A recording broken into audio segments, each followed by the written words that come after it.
রিক্সাওয়ালা দিন কি এমন যাবে, বলি গো ও মাধুরী তুমি কি আমার হবে? আমি কি রিক্সাওয়ালা, আমি যে রিক্সাওয়ালা, দিন কি এমন যাবে, বলি গো ও মাধবী তুমি কি আমার হবে?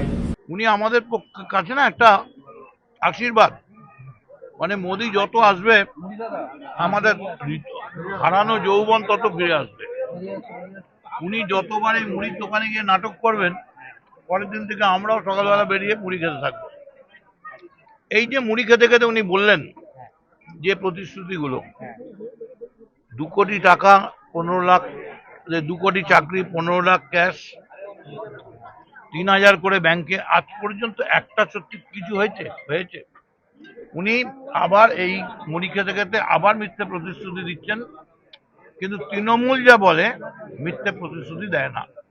আমাদের যা যা প্রতিশ্রুতি ছিল মমতা বন্দ্যোপাধ্যায়, এমনকি লাস্ট যুবসাথী, পথশ্রী, প্রত্যেকটা জায়গায় করছি। মোদি শুধু আসছে মারিচের রাক্ষসের, মারিচ রাক্ষস যেমন একটা এর বেশে এসছিল, সাধুর বেশে রামের কাছে, সেরকম নরেন্দ্র মোদী নানা চরিত্রে স্টেজ রিহার্সাল দিয়ে,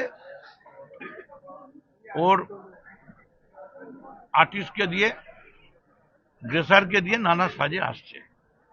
এটা বন্ধ হোক, মানুষ জানুক যে মোদি কাল যে এটা খেয়ে গেছে, এটা মোদির খাবার নয়, এটা নাটকের খাবার।